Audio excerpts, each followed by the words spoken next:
Ready to go? All right, morning. Well, thanks for letting us be here, guys. This is going to be awesome. So I'm Andrew Rains and Austin Gurley. Austin is our chief technical officer. I guess we want to look at it that way. Anything that's technical that has to do with the product falls under his direction and responsibility, and then I basically I do all the marketing and sales for the product. So who are we going to sell it to? How are we going to sell it? Executing all those types of things. Customer feedback, development, kind of keeping an eye on the future. That's the world that I live in. So we decided we really wanted to present some stuff that we haven't necessarily talked a lot about in a public way, and that's more about how does the device, there's a little more knowledge about it now that it's not just a timing device. It does some stuff that's related to modeling your car while you drive and understanding the limits of the traction circle of what your car can do. So I'm going to let Austin go into kind of the tech brief on, first of all, he's the guy that invented the technology and had kind of the idea, and the story is kind of that he approached me when we were in Formula SAE together, which is where you build an open wheel race car from the ground up. As college students, went to Auburn University, and he approached me with this idea of, hey, what if you could show the driver while they're in the car, if they're not braking hard enough, accelerating hard enough, driving the car quickly enough, using all the tire, make it as obvious as possible to them that they're not doing that, because we spent who knows how many thousands of dollars on data system, related products to have damper pots, and we had four-way adjustable dampers with damper pots, and we had crazy amounts of instrument and stuff. But at the end of the day, none of it helped us make decisions with our drivers. And so that's kind of where Apex was born, was this frustration to do something that's simpler. And what we've realized since then is, from realizing the real-time feedback elements really helped a lot of drivers, and it's important, but we found that there's a bigger problem than that to solve, and that's the data needs to be simpler, more intuitive, and help drivers make decisions and not be burdensome on, you want to get out of the car and go, can I go faster into this corner, right? And you need to know yes or no, is that somewhere that's worth spending my time on? So I'll let Austin discuss a little bit how kind of the back end of Apex, when you put Apex on your dash and you're seeing red and green lights go across, what is the brain of the device actually doing to compute, and to know if there's more potential or not in the car's, handling situation. So I'll let him go into it. And so we'll do this in two parts. I'll spend a little time doing that, and then he's going to be able to look at anybody's sessions and talk through actually doing the post-session review with Apex score. So that way we can look at y'all's data. If you've recorded some, airdrop it over or anybody, if it's streaming, anybody can send it to Andrew. Yeah, so when we get back up, we'll do that. I'll have you just airdrop a session to my phone, and I can pull it up and show you what I can learn from it in just my 30 seconds of analyzing it and see if that makes any sense. Right. Okay, and so that, just kind of like an overview, same thing Andrew said, but the main point is that we're working on the driver. You can always use data to help improve your car, which requires a lot of sensors of different pieces of the car, or you can use it to help the driver, which is where you're watching their behavior, comparing it to different laps, sessions of the drivers, and use that as a reference to figure out how they can work better. So we're not focused on the car improvement part, because that requires more the connected to the ECU, sensors, wheel speeds, things like that, depending on what you're trying to track. We're only focused on the driver. And the neat thing about that is it lets us make a tool that you can just clip on your dashboard. You're not running wires anywhere. You're not having to connect to CAN. It just works when you put it on the dashboard, and it goes. So this will be a little bit kind of just like a brief overview of what are the sensors that Apex has, what does it do with them, and what does it think about to generate the red and green lights. And hopefully by the end of it, it'll make more sense why, for instance, why the extent of the red lights changes as you go around different corners and where that comes from. So kind of just won't go real deep into this, but there's two main kind of devices, sensors in the unit, which is an IMU and a GPS. So IMU measures acceleration, forces, which everybody is familiar with, the car accelerating or lateral acceleration through the corner. It measures rotation rate with a gyroscope, and so that's kind of a snapshot of the car's, the forces on it and how fast it's rotating. And we can look at the data kind of on the technical side. All data when you record it, it's not perfect, it's noisy. And an IMU has certain noise characteristics that cause it to drift over time. So if we want to use an IMU for certain things, it's very good because you get measurements very quickly and the data is pretty smooth, but over time it drifts. The other sensor that we have is a GPS. GPS is special in that it gives you data very slowly, but it doesn't drift. And so what we're going to be able to do is we're going to be able to use the IMU and the GPS in coordination where the GPS corrects the IMU, and the IMU corrects the GPS, and that gives us better data. So not only are we kind of putting this package together that just has the sensors in the box, but because we control which GPS we're using, which IMU we're using, we can fuse the data from the two of them and get more accurate measurements just from doing that. One thing that's interesting to some people about GPS, maybe you've heard this, maybe not, is that GPS kind of has two systems in it. The way it gives you position is calculated a certain way, and the way it gives you velocity is calculated a different way. So essentially GPS is using a concept people have heard, maybe triangulation, where based on your distances from multiple satellites, you can calculate your location, and that'll give you your position, and it's very noisy and it's very slow, but it's over time it doesn't drift. It always centers back to exactly where you are. So let me ask you a question. Yeah. I'm sorry. That's cool. When you talk about drift Yeah. over time, what are the time units that you're referring to? Like how much time does it take for Minutes, it to... a minute, Yeah. an hour, or yeah. Yeah, okay, right. So so it's a little hard to see just because the slide's I small. couldn't That's see a that. I great couldn't question, see right? the time Yeah, so on the graph. So an IMU that's measuring acceleration it's always going to tell you acceleration just with some noise, but the acceleration measurement won't drift. The trouble becomes if I try and calculate my speed using an accelerometer. That's where, on another level, when I say it drifts, it's if I try and calculate my speed from just an IMU. That's where the trouble starts. So if I take an IMU and I try and get my speed, then this is kind of an example. In the course of about a minute, you'll start to accelerate. It'll look like the car's got a speed, it's moving, even if you're just sitting still. So if the unit sits on the table and sits perfectly still, over time it'll look like it's starting to move and move away from us and have a speed like our IMU, and for example, will move about 3 miles an hour in the course of a minute. And then the next minute it'll be going 6 and 9, and over time it increases and increases. So if it is inertia, and once you get accelerated, and say you're going 100 miles an hour, Mm-hmm. you're not braking, you're not accelerating, then there shouldn't be any measurement on the inertia. That's right, there shouldn't be a measurement. Right. Exactly, and then the problem is that there is no measurement, but the Right. sensor still has noise, so it's going to drift away from. Okay. And that's exactly Okay. the key. So you got it exactly right. So if I accelerate to 100 miles an hour and brake back down to 0, Or then the IMU will not tell you that you're going 0 miles an hour, because in the course of that it drifted. So that's the main idea. But the neat trick is that the GPS can correct it. So that's the whole power of combining the two. So the GPS doesn't have the drift problem, and they call that an inertial navigation system. You can use you probably heard the term like a Kalman filter if you're interested in these things. So the gist of it is we just combine the two, and we use the fact that the IMU is very fast and smooth, but it drifts, and we combine that with the GPS, which is slow but very stable, and in the end we have the best measurements you can get from the sensors. So we take that, and really the more important thing, anybody can do that, the more important thing is what do we do now that we've got that good data? What is Apex going to think about, and where the lights come from, basically?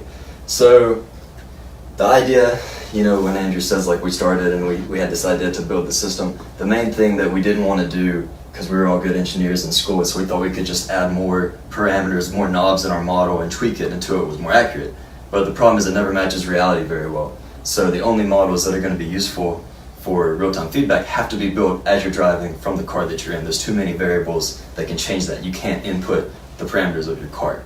And also it's frustrating, even just to measure the wheelbase and track of your car precisely is frustrating. So we decided at the beginning, anything that we do, you're not going to have to make measurements for it. It's going to do self-contained everything that it needs. And we tried that when I had the Volkswagens. Remember? Yeah, that's right, and it never worked. Yeah, So- you sent me a really good setup sheet though. Okay, Yeah. that's right, that's So right. Austin's got a great vehicle dynamics understanding, So to say the at least. some point it did. Yeah.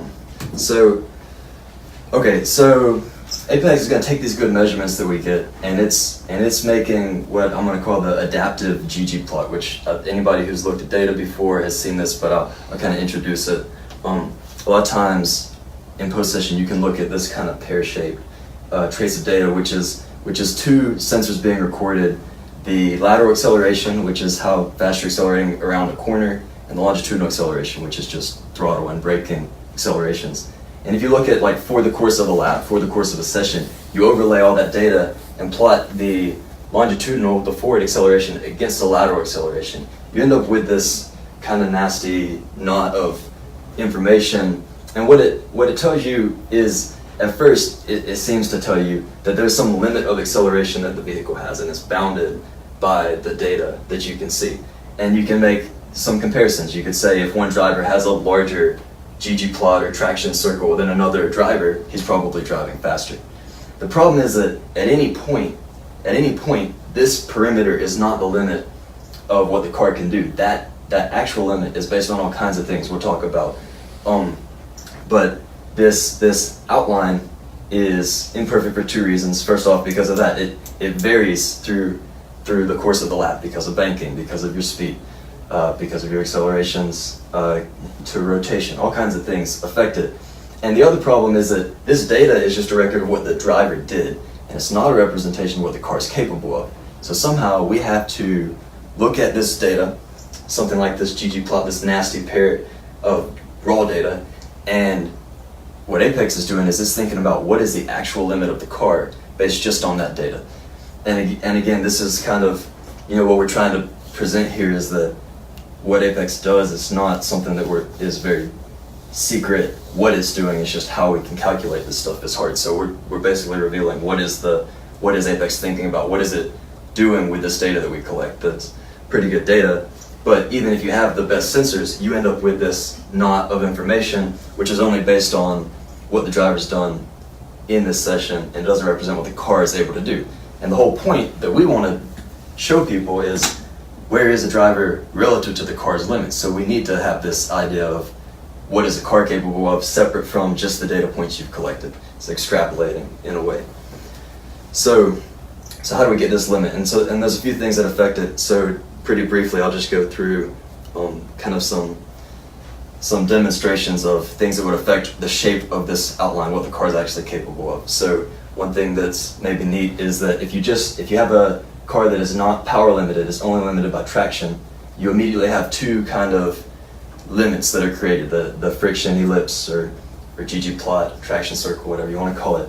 It can look like one of these two things. The outer oval would be an example of a four-wheel drive car, because you can accelerate, since we're not power limited, you can accelerate as hard as you can brake because all four tires are working to do that. Whereas two-wheel drive car is going to be limited almost exactly to half the forward acceleration as the braking acceleration, just because of the fact you have two tires driving you forward and four tires driving you back. So that concept makes sense, right? That's pretty intuitive. And so all the way through this, Apex is just taking these things. It has a way to estimate, whether you're in a four-wheel drive car, which is when we review the data, not very frequent, really, but it has a way to compute this and decide which of these two is like an initial starting point. So, and you see, it's just an oval. It's not, it's not something that we can't wrap our minds around. It's pretty close to true. The traction ellipse is something like an oval. And so we move on and we say, okay, now we've decided that. So in this case, we've got a two-wheel drive car, right? Because the upper limit is going to be half the rearward.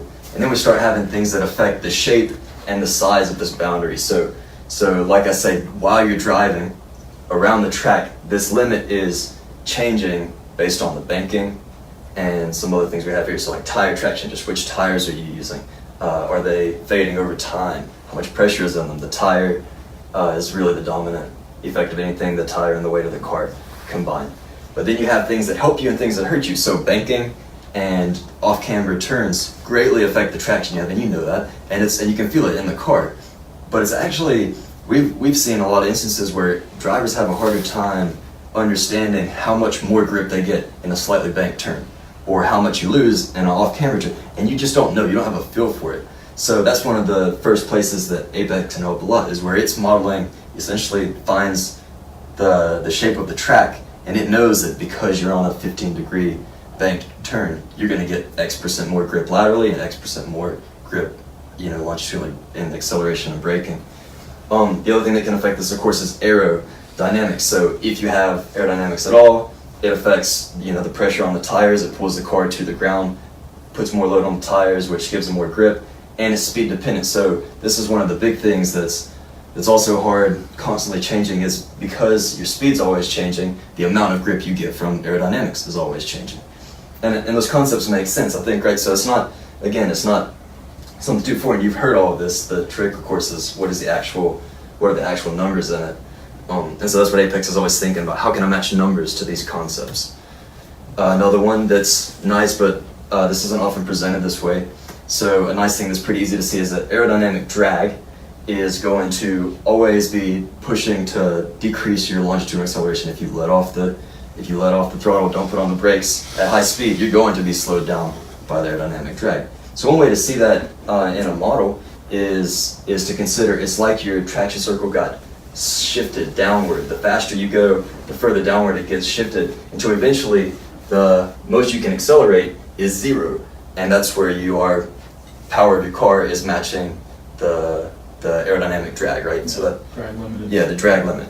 So, all right, and then the last one we'll talk about just for a second is engine power. So this one's a little odd. The rest of the things were kind of smooth. Usually engine power, this is pretty true.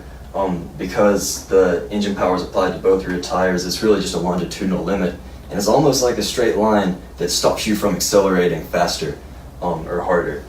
He can come in if he wants to. Yeah, he's so- still waiting on the guy. Okay, no, that's cool. So, so that power limit is going to be like a straight line that cuts off. Just because your tires are capable of outrageous longitudinal acceleration, your car can't provide it. And in a model, it's something like a straight line cutoff to your forward acceleration.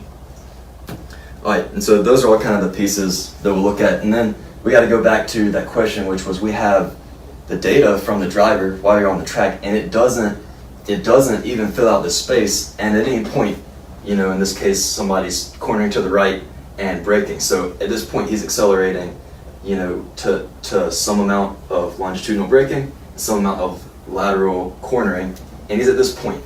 And so it's hard in general to know while you're driving. You're not thinking of like vectors and ellipses and things. So how close am I to the limit of the car is always a question that Apex is trying to answer for you. And so that's where the display comes in. So all that setup is a little rough, but this is the best way to explain what do the lights actually mean. So take a little bit of time on this. So what happens is at any point you are going to have some acceleration laterally, some acceleration longitudinally. It might be very small. If your car's sitting still, the sensor's just going to show you some noise near 0. If you're going accelerating in a straight line, your acceleration will be somewhere along this axis, positive x forward. If you're only cornering like on a skid pad, you probably have a acceleration vector that's almost to the right, okay? And so the idea of Apex is that no matter where you are in either of those situations, directly braking or some combination, it always knows where am I right now, where's the limit of the model, and then this is something a little odd, but for a second let's ignore the gray part. So we've got where am I as a percentage of what does the model think is the limit of your car at this point. So as you're driving, I kind of should have clarified this better a minute ago, as you're driving it's constantly adding more data points from the sensors to improve this model, so it's always learning, right? And if someone gets in the car, they can train the limits, and it's always learning from the information it has how to build these limits. The problem is that some drivers are so far from the limit, they don't give it enough information to really know the limits of the car. That's when an instructor might get in the car, set a baseline that the student can use as a reference, because you can teach it that the car is capable of things that the student isn't close to. You could intentionally, as an instructor, drive at 60% of the car's capability. That's like a common concept. I want you to drive at 50% of what I'm doing. Or, you give someone this instruction, but what does it mean? And now you can kind of see what that might mean, in some kind of visual terms. What does it mean to drive at 50%? Well, it means that I'm going to purposely sandbag the car's model, purposely sandbag what I tell Apex to some smaller traction ellipse, and then let the student try to get to the limit of that smaller kind of model. You made a comment that when you first started talking about this, the green line, the red line, of what the car's capable of, and so the green line's what the driver actually did, and the red's what he left on the table. That's right. How is that blue line, that envelope established for that car? Yeah. So as you're driving, it's recording the IMU and the GPS data, and it's taking every sample that it measures, and it puts that into a model and recalculates a new shape for this for this limit. And that's the new thing that we're doing. But if that driver is not capable of establishing that envelope, as you Right. said, you may need an instructor or someone to go out and do a baseline. Mm-hmm. Does it, if a driver's kind of inexperienced, does it take the data points as he's driving around, say he's driving around for an hour, let's say, every time maybe he does a turn better Yes. or a... No, that's all of a sudden exactly. and it starts building. And it says- It keeps taking his best points on the track and You got it it. keeps reestablishing that envelope. That's Okay. exactly. So if he's what I really think good about it. through this corner, it recognizes that the car has that much more limit that he may not be realizing through other Right. corners. But as he, what my question was is that if he's not a very good driver, he may do this turn really good on lap 3 and lap 9. And then the system will just take the best ones and keep expanding Keep out expanding that out, envelope. yeah, so it will That's keep a good way pushing to lap see it. 3. Okay. And it can take. You might be a terrible driver in everything but turn 2, because turn 2 is easy. Turn 2 is intuitive, but the rest of the track is off camera and you don't know how to feel it. So the neat thing is that not only does it do what you're saying for each turn, it can look at your previous the previous times you were in that corner, but it can also take the data from turn 2 and apply it to turn 4, which has a different camber or different So speed. it takes sure, the overall, So it takes the every, overall. every new data point. Oh, yeah. Yeah, So exactly. my dad and I we share a car a lot, and he's usually 3 or 4 seconds slower than me, but 75% of the track, he's as fast as me. Exactly. Yeah. So it takes that and then pushes it out everywhere else, so he can learn, like at VIR, going up the hill, it's all green. Mhm. Don't push up the hill. No more speed up the hill. But it Yeah. says, all right, but turn 1, Okay, you're braking right. way too early. And he can work Yeah. on turn 1 instead of spending the whole lap trying to figure out where am I losing the 3 seconds. The Apex immediately tells him, Exactly. turn 1, roller coaster. Just work those 2 areas. Don't try to go up the hill faster because it's going to end badly. So it sounds like what you're saying is, for most people, getting a baseline by an accomplished driver would be helpful. It'd be helpful. At It some might be point, yeah. dangerous, but it might be dangerous. It might be better for you to slowly push the limits out, Yeah. rather than Yeah. have somebody. Because if you give put someone something- like Mike Skeen in your car, Right. and then you try to go, It's been in my car. then you go to try to chase, then you get into the next session and your Apex is all red and you got one little green light. You try to do what Mike can do. It's not, might not end too well for you. Yeah, I mean, I've used it a lot now, and I've used it with students too. I put it into the student's car, and it basically really solves the problem. We can work on a corner, and then we can see exactly how we're improving on that corner. Now, once we Sure. get to almost green on that, then we start working on another corner where we do it. But I think it's more helpful not to have, when you're trying to teach a student, it's more helpful not to have a more advanced baseline, because Yeah. you're then working with them on the corners that they do, and it's within their limit. I notice, if I'm instructing, what I notice, if I have a driver that I can improve a turn, and they improve on all the turns. Exactly. Yeah. A little bit. I mean, every turn's Yeah. different, but there are some concepts that that expands throughout the track. Once you teach, they learn some basic And that's concepts. where I think it works out good, because now if we start getting turn 2 really great, what it does is it realizes that, okay, now in turn 1, I've got more that I can get out of that. So the next time I come around, where I might have had greens the last Oh, time, yeah. now I've got a few reds Yeah. that I can work Yeah. towards. Yeah. Well, a question about if you're changing cars from one student to the next.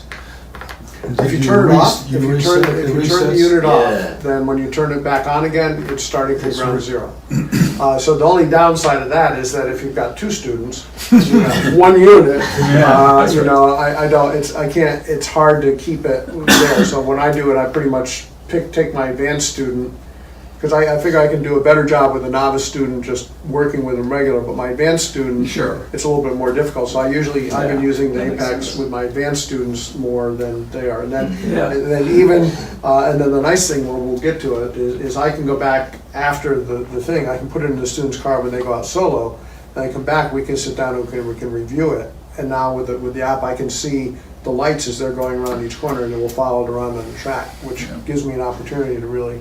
So if you're using this just in one car, and you're turning it off, and then you go back out on the track and you're turning back on, Is there a way of recalling that track Yeah. with that car? So, okay, and right, and so I was Yeah, kind of going to that's a say good this question. anyway. So the interesting thing is that it only takes about half a lap before it starts being useful. So it very quickly starts catching on. Now the longer you're in the car, the better the model gets, but it's useful in about half a lap, like a minute is what I'm saying. And the quicker you get up to speed, The interesting thing is, it's actually better and going to be smarter if you reset it when you have something like a new day or new conditions, because Right. the track's cooler, you're tired, pressure changed. I think it's better to reset it if you can deal with it being wrong for one lap. You should just reset it. Okay. Yeah, because then you're not chasing something that's Then not you're not. possible. Right. That's right. Yeah. which is the primary difference between Apex and almost any other in-car data metric that exists, Right. is if you're chasing your That's where like a predictive time gets yeah, you in if you're chasing trouble. your predictive from your previous session, it might not be possible. Or the last year, Or the last year. Exactly. your baseline year, the track's changed, the tires That's changed. what's cool about Apex, is it's taking into consideration the current state of the track. Which is really cool if you want to try to use it in your rain. That made a big difference, taking it out, because now all of a sudden it's starting to learn. Sure. And that really helps the student or myself. Oh, it's raining. It's almost cheating in the rain. It's pretty nice cool. because people have so much less experience with it. It's almost like you're Right. And novice it's again. harder to feel it's able to detect things that are so much more subtle than you're able to, Mhm. which is cool. Cool. No, that was all great discussion. So, and then this will be pretty quick. So I just have a couple examples after this. So the only other thing to explain is why do the red lights not always go to the end of the display? Why isn't it just a percent out of 100? And if you get on your post-session review, you'll see we give you a rainbow road, which is a percent out of 100. So we do this a couple ways, but this helps a lot, because what happens is if you're braking and then you enter a corner, the amount your car can brake, because of your speed and because you're using 4 tires, these things we talked about, you can almost always brake harder than you can corner. And so we'll just say it, the reason we do this is because it's much more intuitive in these transitions where you're going from maybe straight line braking to the apex of a corner. The transitions are very hard to see if you just show a percent of your limit, because you don't know what this looks like because you're not watching a traction circle, you're just watching a row of lights. So the reason we have this blank area at the end of the display is because that lets you, as you transition, you can feel the difference between what it's asking you to brake, what it's asking you to do in straight line braking, and what it's asking you to do at the apex of the corner. And it gives you a transition to follow as you enter and leave every corner. So it's representing the grip being taken away. That's as right. You start to do both. That's right. So you Entire can't, transition. your 100% is Your pure 100% braking. is not as hard acceleration as your braking was. Yeah. So So it just So says it's- you just can't do as much, so don't try to do. that's right. Right. Yeah. That's right. Yeah. And it lets you see the Less of a transition role. because one of the more you've got kind of 2 things you're watching. How many green lights do I have, or really it's how much is the green overlapping the red, and you can watch where's the limit of the red, and that's what helps you kind of more on your next lap to see what was the transition that I missed as that red line kind of moves back and forth. So I got a couple examples kind of what the display might look like in a different scenario. And Andrew, you can talk through this with me because you'll know more on the driver's side of it. So this is going to be an example of a transition from straight line braking into a right hand corner, and I'm going to look at this 3 different times. So this is for the novice driver who is going to brake in the straight, brake, and then at the end of braking they're going to start to corner. And everybody knows that's like the first thing you've got to learn. It's not intuitive to be cornering and braking at the same time. It's the first thing you got to break the habit of everybody who's used to stoplights, where you brake and then turn. And so that's this example of the very novice driver, the first habit you're going to break. And you might come up, one thing that's very common is the string theory, which Andrew, like is a common instruction technique where you say, act as if you're tying a string between your hand with the steering wheel as you lift your foot off the brakes. And what does that look like, as you're into the corner? And it's much better. It keeps you much closer to the limit of this circle as you're in the corner. So I'll run it again. So the string theory is coming off the brakes and going into the corner in an exactly proportional amount. And you can go look in your post-session data. It almost, if you've been trained this way, you will almost make a straight line from here to here if you use that technique. It's actually fantastic, because if you were doing the novice, the novice Stop sign braking. stop sign braking, you're going to leave you know, at some point you're at maybe 20% of the car's potential, whereas the string theory keeps you really, in general, it's like 70%, within 70% of the limit. Pretty good. Yeah. And then, So the big difference Yeah. there, before you move on, that you notice if you're actually driving the car and you're trying to get something out of the lights, you know, if you've driven with it, you notice that you're not going to be able to go into the corner and sit there and go, what's it showing me? You know, your eyes have to transition ahead. So the whole idea is for you to be able to discern over time whether the delta in lights, the change in the color, is doing what it's doing here, which means you're you know, slowing down probably too soon, you're not braking at the car's threshold, and then you're also probably coming off the brake and turning, and you're not smoothing that transition out. Or the difference being that would be, you know, a very rudimentary entry to the corner, and then the string theory entry, which is where you're blending the brake, the release of the brake, and the steering, and you'll notice a smooth transition of light. So inherently, that's the first thing in the corner that you're challenged on. You're not looking for what exactly the light's doing. You're looking for, was it a big change really quickly, or was it a smooth transition? And if all you notice is the flash out of the corner of your eye, and you see that really quick transition, you notice that you can, you know, immediately you overslowed the car, or that you didn't smoothly transition on the brake. This is so different than what Porsche Club wants instructors to teach people. It's off the brakes and turn. Yeah. okay. Off the brakes and Late turn. apex. And you Late can apex. repeat that over and over and over again. And you know, this is exactly the opposite of that. It totally is. This is what you learn when you go to racing school. Yeah, this is race school. Left foot braking. That's right. Yeah, that's right. A little bit overlap, yeah. Let's see. Okay, so that same scenario, like one more time. This is Robbie Foley. This is the Robbie Foley technique, where you stay near the limit the whole time. This is the least intuitive for anybody, and it's very rare anyone does this. That's the professional. in the Yeah, road. that's the a pro driver. versus We an call am it right Robbie there. So Foley. if you're looking at turn 1 at VIR on your retro thing, if you're green all the way around, does that mean you really nailed it? It's probably pretty indicative. Yeah. What you're really looking for there is your turn in. You know, Yeah. that pretty late turn in there, and minimizing the amount of transition and red lights you're seeing. But That's right. we call it the Robbie Foley line because he's driving the M6, the Turner car this weekend. Yeah. And he was a 100th of a second off of Jerome Bleekemolen in practice yesterday. So he knows how to do this stuff, but he's able to really discern the limit of the car better than. If you go back to like those GG prods, if you look at a Okay. real good pro Yeah. with a GG prod, like when I was working for Hendrick and looking at their plots, Yeah. there is nothing in the middle. They It's don't just touch it's the a middle. donut. It's just a donut. Mm-hmm. And they literally never cross Wow. off the outer line. That's the difference between a pro and an And I mean, that's what a pro can do. It'll never touch the middle. Wow. That's pretty cool. It's unbelievable. I mean, Yeah. you just watch it. You see the brake pressure go from 0 psi's to like 1200 psi in as fast as the data can sample it. Yeah. They don't wait for the brakes. They It's like brake. a thin X in the middle Yeah. from the transit. Yeah. That's it. And then the throttle just goes. You know, the throttle goes down and then it just comes right back up. Yep. And Yeah. it doesn't. They don't baby it. It's just Yeah. that's what they do. It's That's what they get paid to do. Yeah. So Joe makes a good point. If you're seeing all green lights, there's one of two things, which is Broken. Yeah. Yeah, something's wrong. No, it's either you're getting close to doing this, or you're doing that with a smaller limit that it hasn't Okay. recognized That's yet. fair. Yeah. So that's which is, there's nothing wrong with that, right? That's all that it knows. But if you get to all green lights like while you're driving, then it's going to actually learn something from that, because it's cross-referencing that with everything else. So it's going to learn. Maybe the next time you go through the corner, there might be You one might or make a two. couple more red lights. Yeah. That's right. And the other thing on the post session to always watch is, if you do the string theory and you cut across here, you're only going to be at 80%. So on the Rainbow Road, that might still be pretty green. It looks pretty green, but now you can replay the lights so if you replay the corner, you can see exactly the transition and see what actually happened, which often gives you, there actually was a red light, And or two. Yeah, I know, I hated that. It's really nice when I just had the map and I could see a nice green, and now I get to see the lights as they are.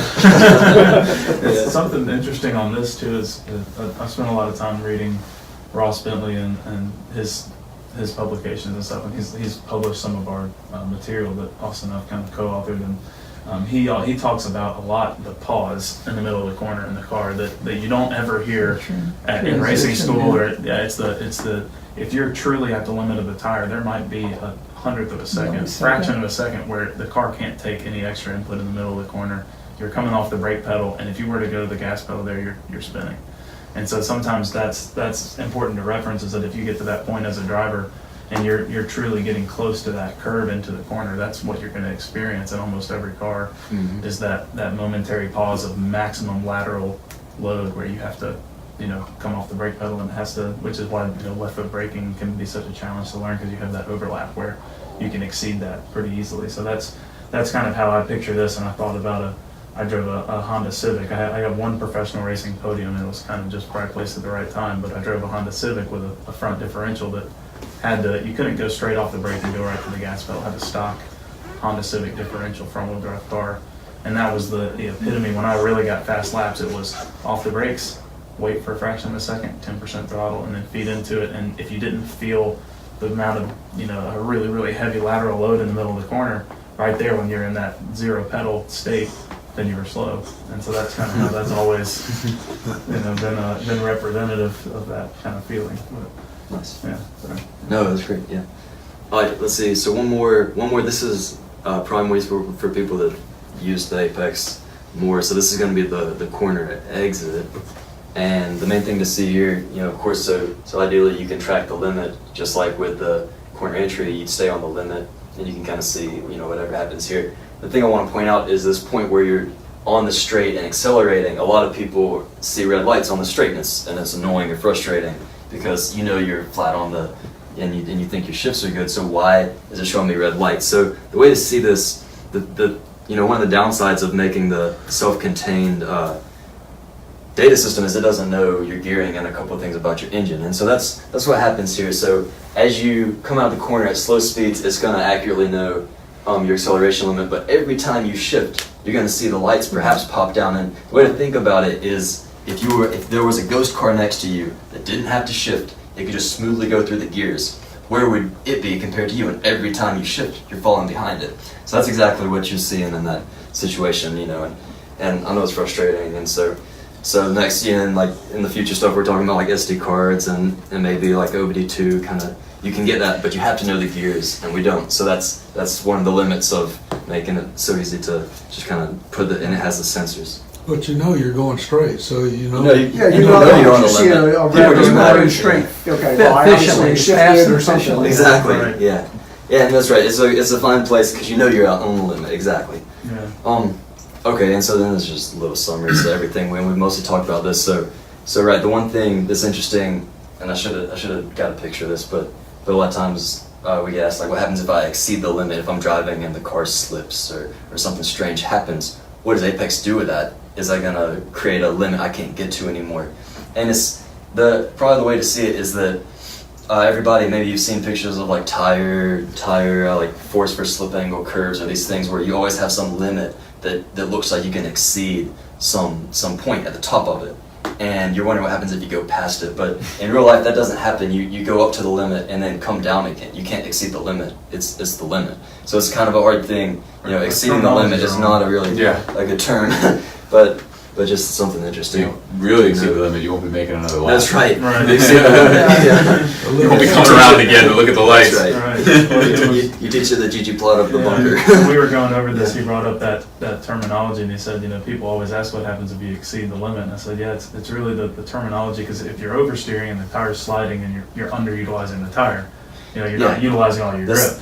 And so it's maybe we just need better words. Right, it's the same thing's happening, but on the display what you actually see is a quick, so if you're cornering at the limit, you're very close to all green lights or at all green lights, and then what you usually see is basically looking like you just came off the throttle and started slowing down. If you're oversteering. It's going to display the same type of thing, but you'll obviously be asses and elbows, and you'll know.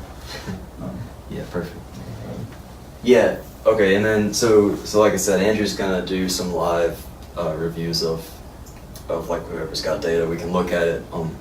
But just so you know, we're doing the model for real time. We're also recording that. Most people have seen this on what we call the Rainbow Road, where it shows you your percentage in kind of a color code. So green is when you're near 100%, and red is when you're not near 100%.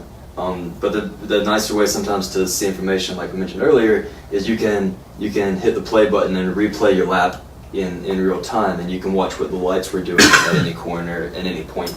And that gives you the more information, because again, it is important that limit moves away, that red line is moving. and it's not just about the percentage. Right. And then we record some normal data too. So one of the more useful things is like a speed versus distance trace. So we're tracking how far through your lap you are, and so plotting, just because this is interesting, it's much more useful to plot your data like your speed trace against distance than against time, because if you have two different laps with different lap times, they all end within a couple meters of the same distance, but they're going to have very different times. So if you overlay the data, plot it against distance, in terms of distance, you can compare corners better and see the data overlays much better. So we take care of all that. I think it's the default thing that it does now, so easy enough. And then we also record things like your actual GG plot and some data that's useful to some people. And it's great as a tool. Andrew will show you how you can look at Apex score and then go to more of the raw data and get something useful out of it. Yeah. So that's it for my half of things. And then I'm glad we had some discussion in the middle of that. That's great, because we clarified a lot. So what I'll do is just have, if anybody has a session recorded, I have a session, how do you send it to you? is your AirDrop enabled on your device? I can check that for you. IT Joe doesn't know? Yeah. Well, if you go to, so this is something I spend a lot of time doing. If you swipe up from the bottom of the phone here, swipe up like that, and get this screen. Oh, actually, come back to the top, okay. There you go. To enable AirDrop, press and hold in the middle of that top left corner. Where all the Wi-Fi stuff Where the is. Wi-Fi and then press and hold in the middle. So you can see Yep. it. Yeah. And then you'll see AirDrop, and if you tap that, you can select everyone. We'll get my phone up on the screen here so I can. Okay. Got it. But this is. Should I trust your computer? Hey, Joe. Morning. Hey, Jack. Good morning. Here's the seat right here. Come on in. Hey, All buddy. right, so you're There you go. Oh, which I way? can grab some water. If you don't mind. You had to move over to. I can send it if you want me to. So AirDrop everyone. I'll grab your Neutral glasses. brown on 8.3, run Oh, 2. Andrew, you got it. Okay. You plan in your room. Hey, bud. Upstairs, run 2. Is your app pulled up here? Yeah. I don't know how to navigate the iPhone 10 actually. Here, let's It's just pull the app back up. Perfect. So what we'll do to share here, launch and block. 8.3, run 2. I didn't know that thing would do that. So What what the we'll AirDrop? do to share here is Yeah, I I'll mean, I just didn't know you swipe could it push from those and the hold left, them. Okay. and then tap share. And this is really, thanks, appreciate it. And then AirDrop, you'll see whoever's a receiver in your area, whoever has the Yeah, AirDrop it'll show up show on up. Andrew's iPhone. And then on my phone, I'll get an AirDrop Okay. message, I tap accept. And then if I go, it opens the app for me. It says session imported, and then there's your data right there. Oh, cool. at the Great. bottom. So that's one of the coolest ways if you have a student, you can share your data right after the session and say, here's a baseline from my session, or vice versa. Can you do that from an Apple to an Android? No, you cannot. Yeah. AirDrop is exclusively an Apple I thing. tell people they shouldn't have Android. That's what we tell people too. That's probably a conversation we don't need to get Yeah. into. That's why Apple stock is where it is. I don't know if we're recording this, but it's probably worth like going through what you just did again, right? Yeah. It's all, it's running right So now. I'll- Yeah, so I'll like, share a go through session. how do you turn on AirDrop and how do you share a session? Yeah, so if I want to share a recorded data session, the easiest way to do it's AirDrop. You can also share it via email, or if you're a big social media person, Snapchat or Instagram, if you really feel so inclined. So to enable AirDrop, I'll press and hold the top left circle, so that's a pressure kind of indication on the phone. So you actually hold your thumb down, and then this AirDrop toggle right here, you can change it so that you can't, receive anything or send it to contacts or everyone. And I usually just have everyone, so that if I don't have you on my phone, I can still send you a session. That also means that as you're walking around the paddock, you can randomly send your data to anybody that has the AirDrop on. Everyone, and show them that you're faster than they are, which is so that's the big thing. So I'll actually go through the act of sharing a session. So we'll go to our data tab where we have all of our data stored here. So I spend no time at the racetrack at all, as you No. can tell. And it's all tax deductible because you were doing research. That's right. It's all R&D. I know that. I represent that with mine. That's right. So let's see find a good data session to share here. We'll do Canadian Tire Motorsports Park. This is from a customer I was doing remote data review for, and So I'll you just slide have to the share. left. So yeah, to get that, we'll do that again. To have that appear, just take your thumb and slide from right to left, and the three options, share, export, and delete, will come up. Okay. So share will give you the option to share it, email, airdrop, whatever you want to do. Export will format the file and turn it into a comma separated value spreadsheet, a CSV file.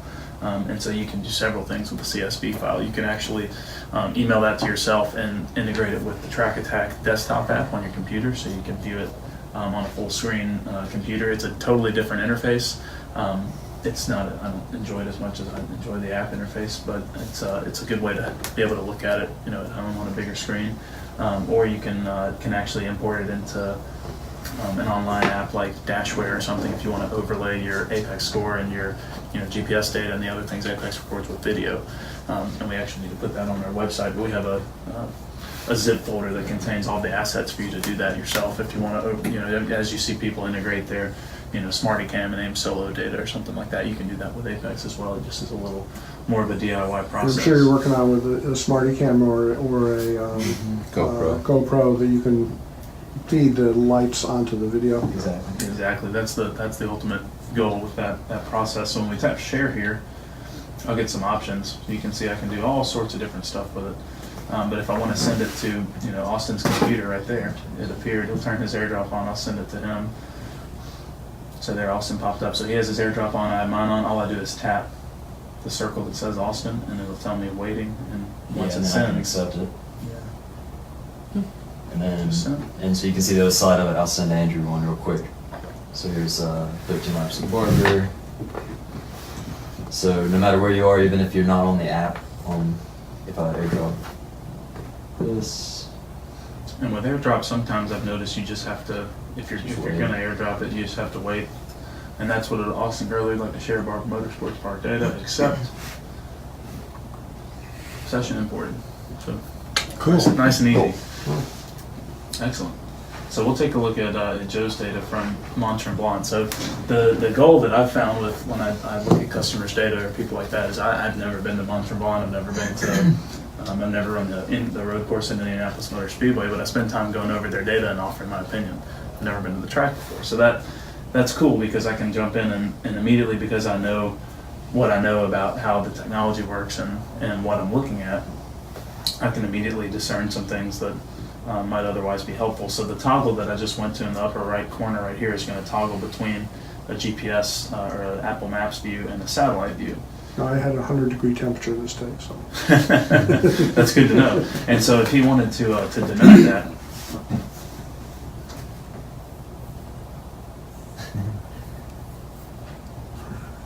so now you can remember that, right? So it's 100 degrees. And so the first thing that I do when I go to this screen is usually I turn the phone sideways. So That was you're the gonna outside, that was my temperature. Yeah. that was Joe's internal Yeah, that's- temperature. So we've got the track here with kind of our rainbow road overlay. So like Austin touched on, what we're basically looking at on the track is not a foreign concept for anyone that's looked at data before, right? It's color coding the line around the track with something, something of significance. So what we're looking at here is Apex score. And so we can actually tap at any point around the line and see our instantaneous Apex score.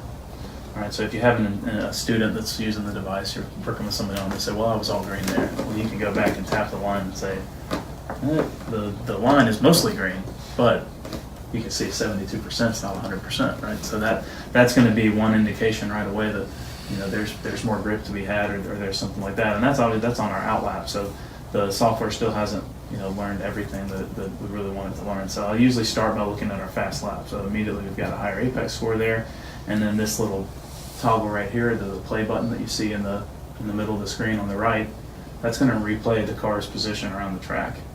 So we can see the dot moving, and that's just usual kind of Apple functionality of pinching the phone screen and that sort of thing. So we're going to see the dot moving around the track, and then we've got our interactive speedometer on the left and the light bar on the right, and you can move both of those around as well. Oh, okay. So if you don't like where they're placed. Now also in the middle of the screen you've got this toggle, and what you can do here, well, didn't like that. oopsies. So the app didn't actually crash, did it? No, that didn't crash. Did your computer go to sleep? My computer just went to sleep, probably. Let's see. There you go. Smart. Perfect. All right, so this Of course they have toggle. to be crashed. Yeah, that doesn't crash. Yeah. Yeah, that made me feel a lot better when I looked at the IMSA app one day and it crashed on me like 6 times in a row. Oh, that app's And terrible. we get our crash report and it's like, 100 users and 3 app crashes. And, all right, feeling pretty good. So if we toggle here, that's going to change what the lap is actually colored by. So now it's colored by apex score, so that's showing me green's close to 100, red's closer to 0. If I toggle down to speed, it's going to change the coloring so that green is faster, red is slower. And then when I tap the lap, I can actually see my speed at that point. So when I go see speed on the straightaway, there's 115.3 miles an hour in the little dot. So that's really cool. So there's a lot we can do on this first screen. Now if we keep toggling down, we're going to see some other things, AX, AY, and GZ. You might recognize those from other data systems you reviewed or something like that, but AX is going to be acceleration and the longitudinal axis, X-axis, just like we were talking about with the kind of model of the car there, and then AY is lateral acceleration. So when you tap the lap at any point, you're going to get approximated, or your G-force, I guess, at that point, how many G's you're pulling in that axis. So that's useful as well because we can do other things with it. We can plot it in other ways. And so those are the primary things that we want to be looking at when we're viewing this screen. There's some other things that we can look at as well, but that's what we're going to get the most utility out of. So what I usually spend my time doing right after a session is I go look at my fast lap and I'll just replay the lights. And I'll be looking at my light bar here. It helps to know more about the track because I'm going to be knowing, I'll know if I knew the track more, I would know, is this an uphill braking zone right here? It's a downhill braking zone. So that affects how we interpret what the lights are showing us. But notice, Yellow loading. see all the, right. So what I can tell that without having brake pressure instrumented in the car, I can tell that Joe's braking. He's going from acceleration, which was, the peak green lights, he was accelerating and cornering. He was at full green, and then when he transitioned to brakes, I saw those red lights appear, right? And that's the transition from accelerating to braking. So immediately now I know that I'm looking at basically what's he doing with the brake pedal right here, right? That's a driver input. I don't have to have a $400 brake pressure sensor and another software unlock to be able to see that. I'm seeing it all based on this inertial measurement. To go back to coloring it with apex score too, that's going to be even more helpful. So I can see how he's going into the corner. Now we can see that the light bar is not fully occupied like Austin was showing earlier. So if it's a downhill braking zone, that makes a lot of sense, right? Because what happens with the tire and a downhill, it's like I always imagine the tire's just driving off a cliff and they're suspended in midair, right? You have much less grip, right? So that's going to affect. It's a downhill turn braking zone.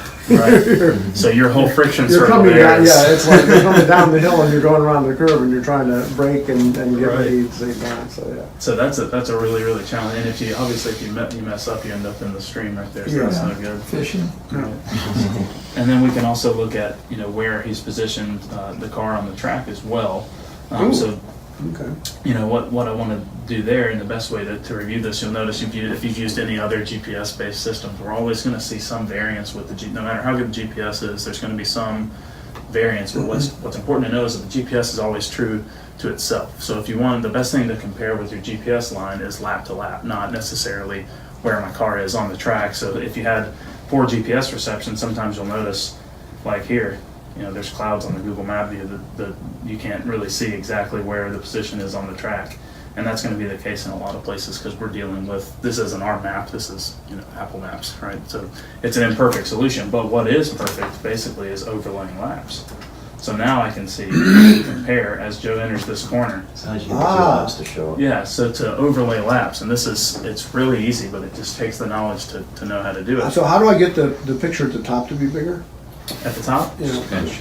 just pinch it? and- yep, okay, there you go. Turn it sideways, and that's going to oh, give you a there it bigger goes. picture. Okay, good. And then All right, cool. zoom out. All right, that I didn't know, that's awesome. Yeah. That's easy.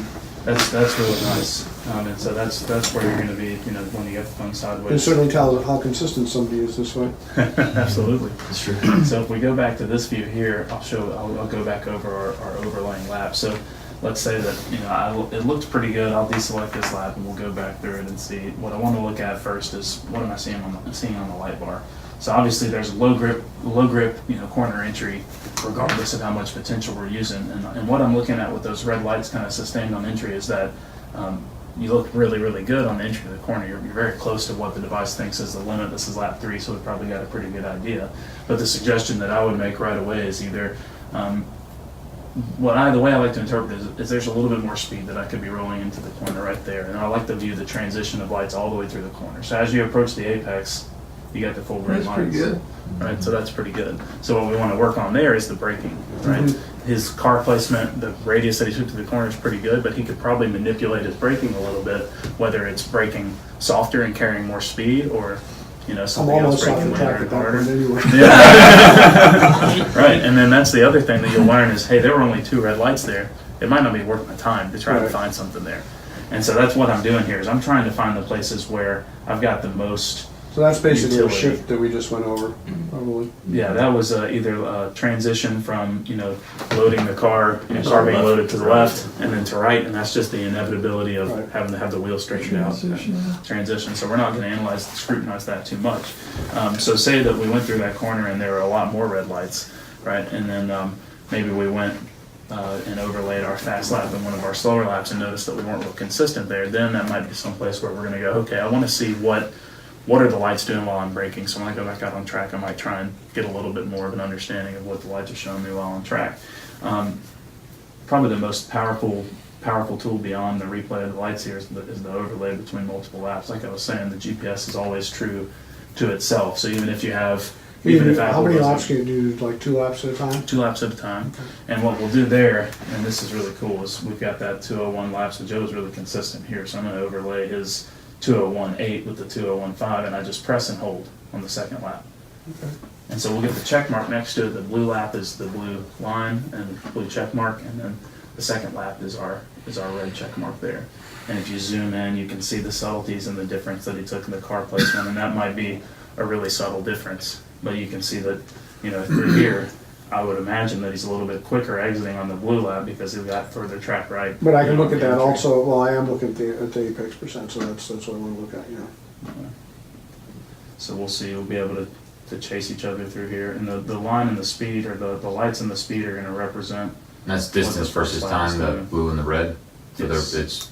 so you can, if you go all the way back to start finish, we can They're start gonna to be see even. where that Yep. If you you go all the way lost back. that 210. So this guy, you see what I'm moving right now in the middle of the screen? Yeah, That's gonna be the guy, if you wanna fast forward to a certain corner, go back to the beginning. yeah, so you So if we go back to the beginning, as see we where start you the picked lap, up, where you lost Start his the same 210s. we're gonna place. start the same place. Yeah,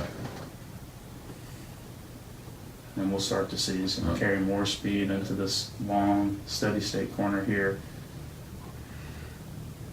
And then we'll see that transition from some red lights to green. There's braking going downhill. Red's gaining on him through the braking zone, and then I'd imagine the blue's gonna pull a decent gap here because you were able to position the car a little bit further, get a slightly later apex here. That's so awesome. That looked good. So that's, what's nice about it is there's tons of different systems that you can do something similar to this with, but the beauty of this interface is that for most of us that have used Google Maps before, this isn't a challenge to use. You know, it's and the beauty is that yeah, this. it's that. So, Yeah. so that, the term we've been looking at, and of course it depends if you're going uphill, downhill, I imagine, because he didn't, so the dots didn't separate. Can you take a section, when you overlay laps like that, and take a section and say what the difference in units are in time from point A to point B? So, Like a For the segment red and the yeah, so we blue? don't do that right now, but that's a good idea and that's pretty common. So It'll be in the next it'll be in the release. next one, Yeah. of course, right? The cool thing about having an app is that you can publish Yeah, the good thing, we're updates. just- If you're looking for like sector times, segment Well, times, yeah, I just Yeah, wonder, right. because Just break it into a smaller Delta chunk. T. I mean, Yeah. you're looking at it, kind of a relative analysis. Mhm. Hey, the red dot and blue dot, look at the lines, look at the separation, where are they going, that's great. But if you're starting to analyze your times, Sure, the Right. point 5A Look at to a point smaller A, chunk. sure. where are we losing that time Yeah. on the slower lap? And Yeah, then, yeah, and then exactly. if you flip over the place, so like that will show up. So it'll end up being That's like your a time channel here. versus You'd have a distance. delta T time. Yeah, You know exactly what you're saying, where it would just be a plot of delta T between the two Sure. laps. Yeah. So, So this Exactly. is speed versus distance, so This is yeah, our you can speed see a test lot of on- that on same the two stuff. laps. Do you have a Just time depends on versus distance? Where you are. Yep, so the toggle's in the middle of the there screen. you go. Right. There's what you're looking Yeah. for. Yeah, so that's when you're gonna see that everything's happening a little bit sooner on the blue lap, right? He's getting to the corner sooner, and the average pretty speed, I would consistent. imagine, is a little bit higher. So this is 2 laps overlaid on the speed trace. And all you got to know to get there is to navigate between the screens on the app. You Yeah, can it's either slide. 1/100ths of a second difference, so it should be consistent. Yeah, should be consistent. So we'll use just the sliding method here in the middle of the screen to go between these. And the reason that I like to spend time going over this kind of logistical aspect is that we don't want to be thinking about what we're having to do to manipulate the software while we're analyzing our data, right? That's just gets in the way. We want to spend time going, okay, well, I want to look at my average speed here. I want to be able to plot that. Well, now I can see average speed plotted, and I can see on my fast lap my average speed was a little bit higher. Then I can see, I went from a really quick, really slow average speed on lap 2 to a really high one on lap 3, right? So you can start to analyze stuff like that, and the middle of the screen here allows you to toggle between what you're showing. So if I want to see the average amount of longitudinal grip that I'm using over the course of the lap, or I want to plot my average speed or average apex score or lap time, you can do all that right there. And all you have to know is that the middle of the screen controls what's being displayed on the top part of the screen there. And then you can toggle between the views by sliding or by tapping the little arrows on either side. So if I tap the arrow, I can go to the speed trace now. So now we're at the speed trace, and then the bottom of the screen is going to show which laps we have selected, which that's going to stay the same. And then we see Joe, HMS Joe is his username. So that's because I'm not reviewing. If it was my own data, that wouldn't be there. It wouldn't say that. But if we want to overlay, say, okay, well, I've looked at this session here, and it's obvious that 2015 is kind of the lap that I can learn the most from. Well, maybe I did a 2-minute flat lap last year in different conditions or something like that, and I'm going to analyze that.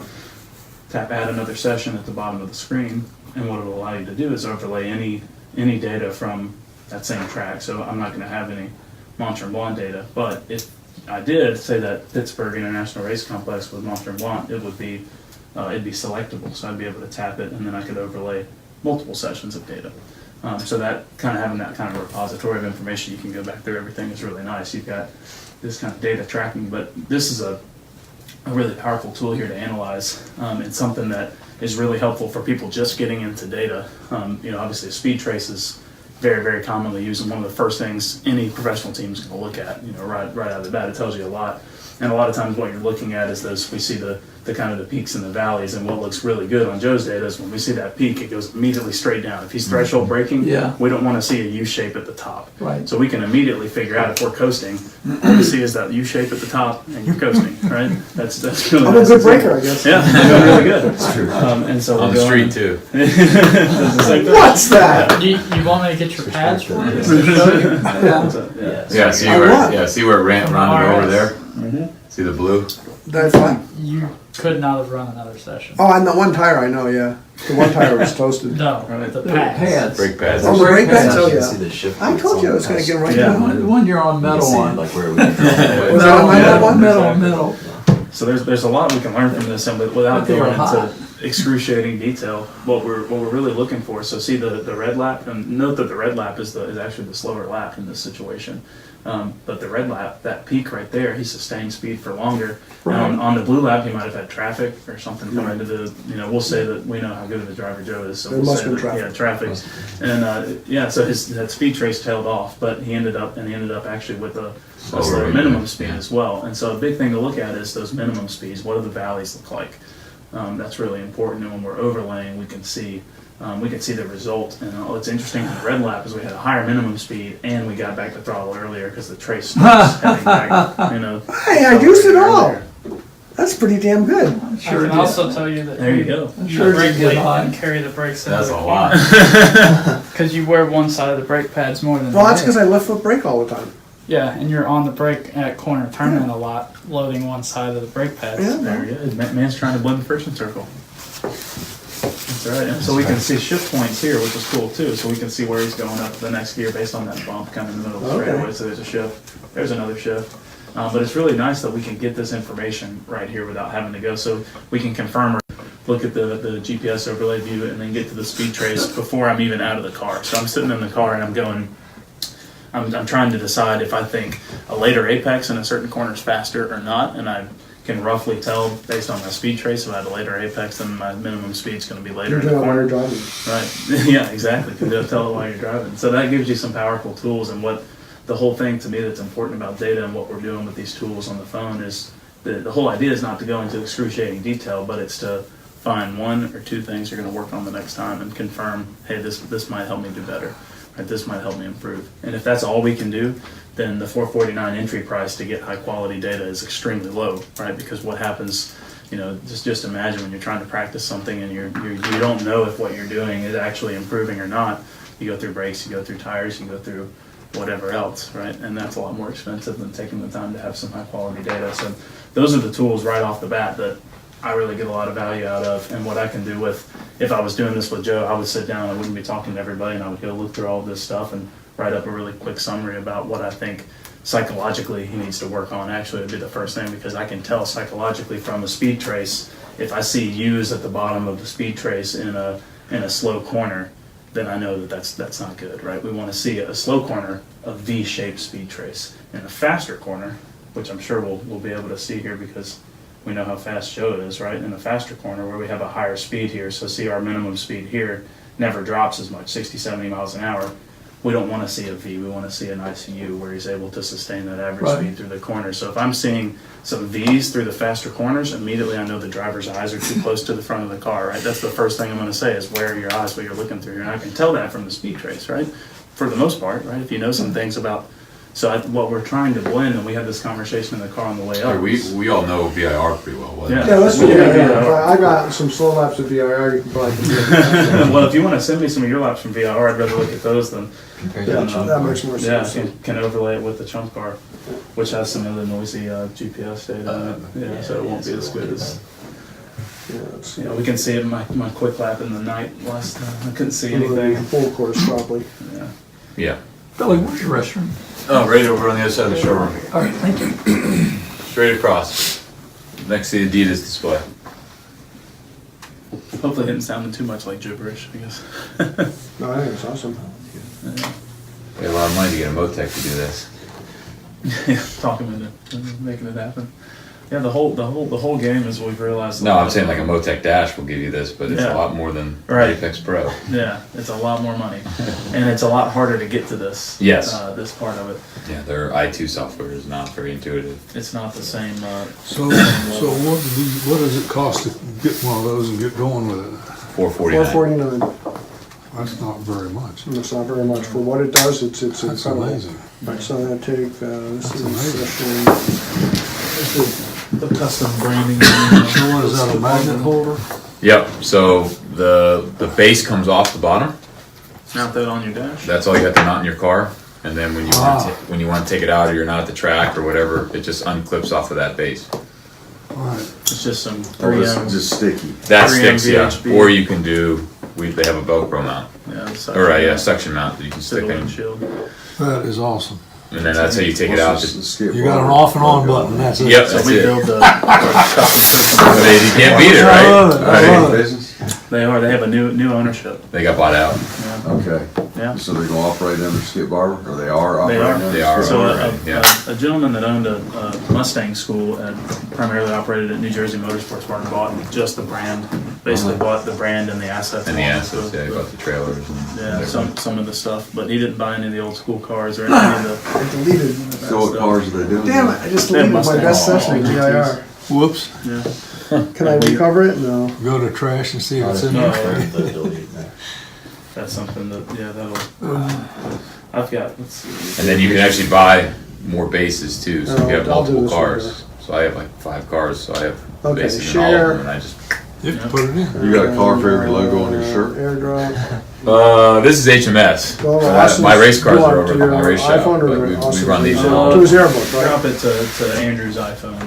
even cars with full Motecs, we run these. There we go. instead. So I just got an airdrop from Joe, VIR, and we'll take a look at Joe's laps of VIR. So this is before the firmware update. So this is also a good, if this comes up, I guess this is more of an HMS relevant thing.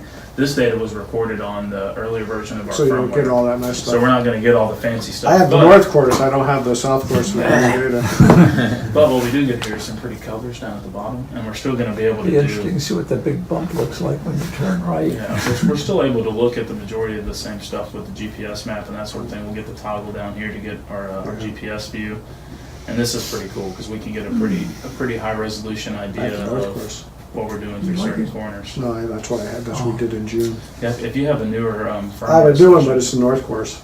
Gotcha. I can pull up one of my Yeah, pull up one of sessions yours, here. Andrew. So the, Is this from Chump? yes. So Or the, Champ, whatever it's called. yes, so we were testing a new unit that I'd left hastily from the office and didn't have time to test it, but it's not too bad. We got a bunch of older ones that are dying. Yeah, you think so? Okay, I actually have a customer session from VIR that we can look at.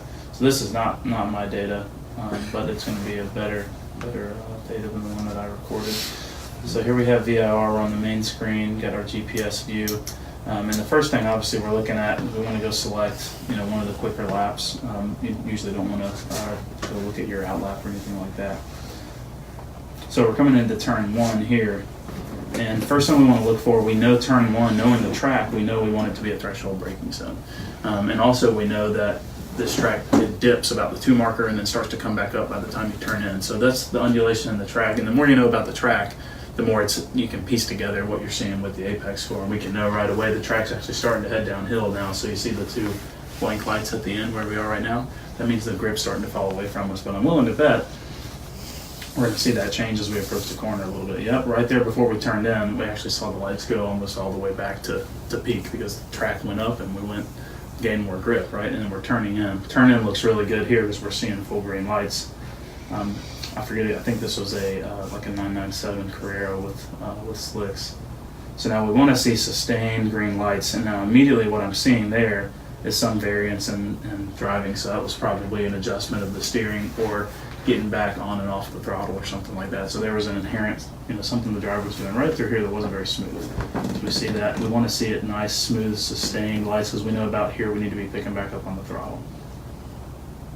A little bit too much movement there. Now we're accelerating, opening up the hands, and that looks really good through there. And we're going to start to see those red lights again as the car stabilizes in a straight line. Our acceleration slows. We're going to start to see red lights. Now NASCAR is a really tricky corner, so we all know we were talking about this corner earlier. So big thing that we want to see here is obviously car placement because we want to be running all the way to the edge of the track for the most part, unless we're in a downforce car or something like that where a shorter radius is going to make more sense. But It's so hard to get the student to get all the way out there. oh yeah, we can do landscape view here. And so what I can tell on this lap, this driver has his visuals right because that looks like a really nice. We kind of want to avoid being, you don't necessarily want your left side tires on the curb right there, but we want to be all the way to the curb on the exit here, and then we want to see this nice smooth kind of radius through the corner. So we'll continue to replay. So what I would work on with this driver there, we saw some more of that kind of unsmooth, and we can tap the lap and see where we are on our apex score. So he's really close to what the device is depicted to be the limit through here. So this actually looks really nice. See, I'm at that same speed through there. So then we'll go replay Almost back on the identical. entry here. That's apex score. This is a percent, right? That's Or a what percentage. percent you are What at? percentage of the, Yeah. Oh, the that's determined what that's grip showing, level? not 80. And Not speed 84 over to the miles. left. Well, Yeah, speed's over to the left. Yeah, Okay, speed's why over to was the it left, 100% it's going apex score, so that's okay. That's what we want. And we want to see that nice, smooth, sustained, because that's a pretty long, you're in that corner for a while with your hands turning in the same place. So you want to feel the car very close to the limit as you're going through that corner. And that's hard to do. So this driver on this lap for his particular limit was doing really well. So I wouldn't spend time on it, right? I'll keep going through the lap. What I want to find is somewhere where I can immediately tell that he needs to be working. So braking looks pretty good here into 4. He gets a nice late apex. So we all know that that's a... Right, yep, late apex, hold the car left, all right, compromise a little bit, make sure you get on the throttle early exiting here.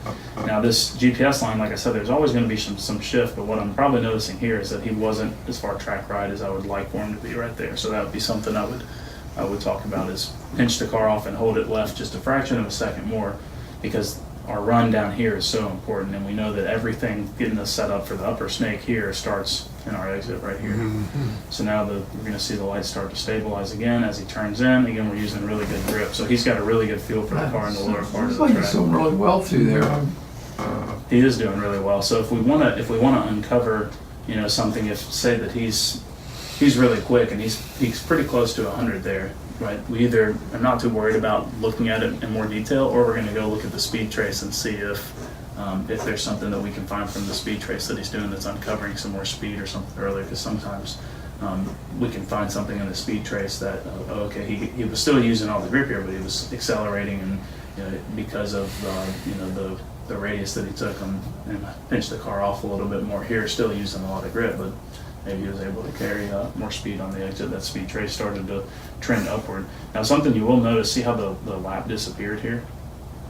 The line disappeared on the track. Crashed. That's Apple Maps. So the way that you get rid of that is just select another lap, go back to it. Right? So that's just an Apple Maps problem that I've noticed a long time ago that we can't really do much about. So now we're going up to the uphill S's. So there's a big psychological element in this part of the track that we're entering here. So as we approach the uphill S's here, we want to see that good grip utilization here. But what I kind of want to look at on the uphill S's, because they're so fast, I'd like to see speed. And I'd like to see fast lap versus maybe a slower lap. So we notice this driver is not consistent. It's a 2-second difference between his fast lap and any other lap that we have out here. And so why is that? And I bet a lot of it is that we're getting a lot of kind of tenseness behind the wheel, right? As we're going through the uphill S's, if we have a big difference in speed through here with multiple laps, then we're not as relaxed as we need to be. So what we would work on is some tools to relax the driver through this part of the track.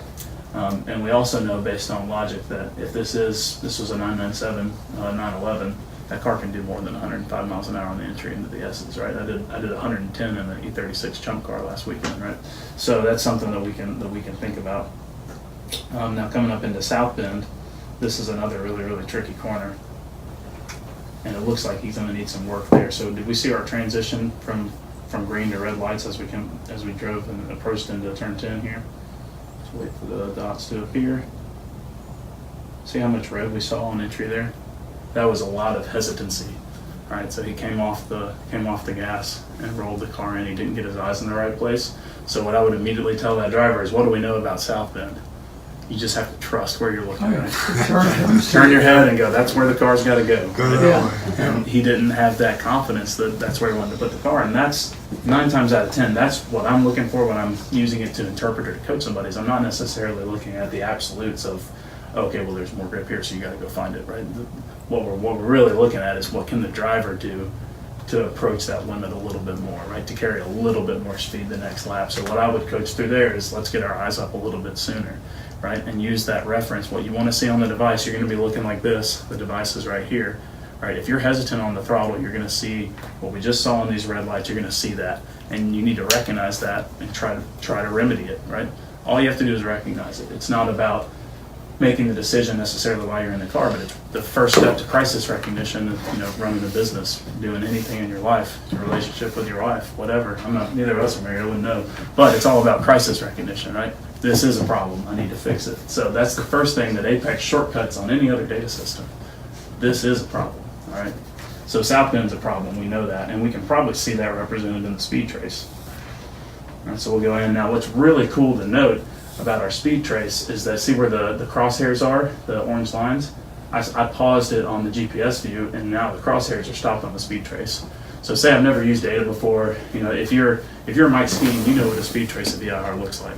Mike Skeen can go, yep, that's South Bend right there, that's approaching 1011, that's Oak Tree, that's the back straight. He would know that, right? He knows what that shape looks like. I can tell you all day long what a speed trace of Barbara Road Atlanta looks like.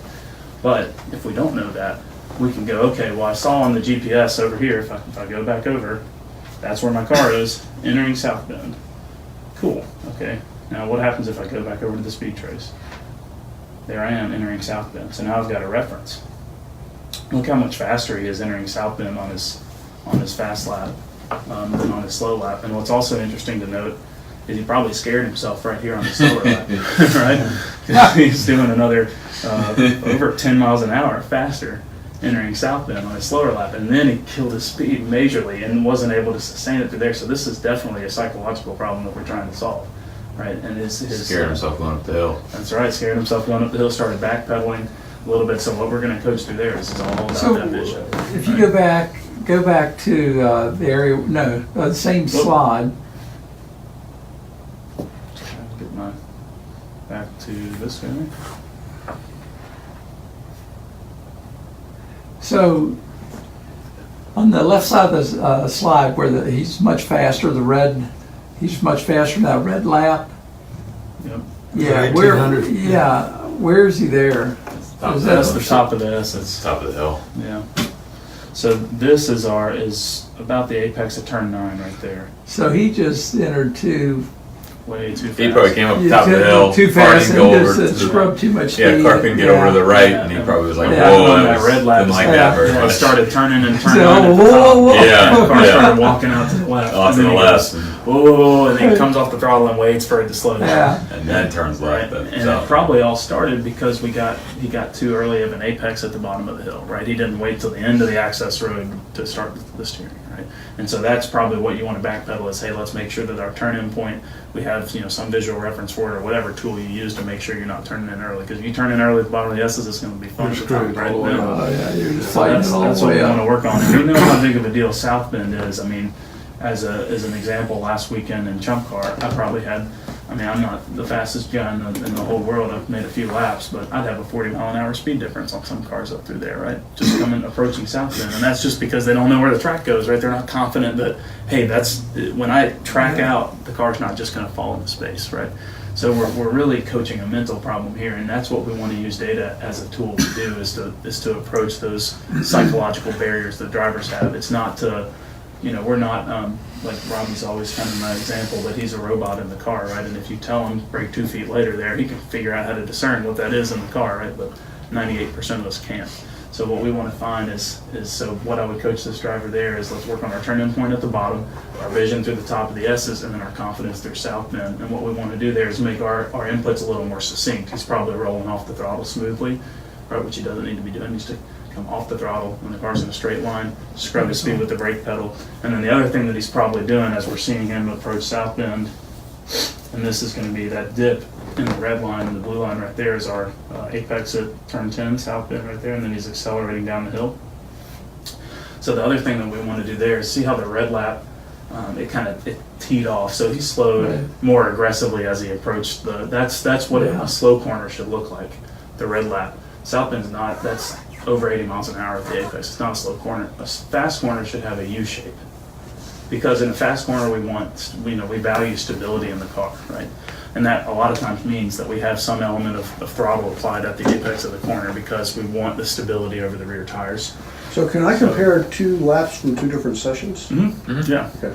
So one thing you could do as an instructor, without having to drive their car, is you could give them a lap that they could compare, and then you could put the 2 together, and then they can Yeah, compare absolutely. the lines that you're taking through there, and they can visualize that, which is really good. So send me a really good VIR one. So I can start working on it. I will, yeah, I'll send you one. And that's, in part, it's cool that you say that, because the other thing that we're of the opinion of, that a lot of data system companies and the people that, there's a lot of companies that do a very, very good job of taking measurements, right? And they're very good at objectifying and censoring a car and saying, this is what the car is doing, and maybe this is what you can do to improve it. But and we all are evidence that the track day community's grown in the past 10 years, right? People go into the track just for fun, casual events. It's not necessarily a competitive format, and the majority of the people that go to the track, right? So we don't necessarily need to focus on the end-all, be-all objective data. We need that, but what we more importantly want to focus on is the social interaction of the student to the coach and how they teach someone to go faster, or just your friend. So if we have a platform where we can easily share data and encourage drivers to go, hey, you want to have a U shape at South Bend, not a V. And if you can see your buddy's V and you can go, hey man, let's work on, like, you might just want to think about getting your line of sight up earlier and getting back to throttle a little bit earlier there, and it'll be a lot less sketchy. Right, because if you're pinning the weight over the nose coming into South Bend, the car's got 80 miles an hour, and that rotational force wants you to do that, and that's when you see somebody total their car on the inside wall. Right? So if you say share the data, does it shares it with your neighbor? Can you like share it just generic? Say, hey, I have this kind of car, and share the data with that type of car, and then can we go somewhere and look and say, all right, I want to bring that data in to look at it? Yeah, so that's kind of what we're building on our website. So what we actually have, there's 3 data files on our website right now that you can go upload.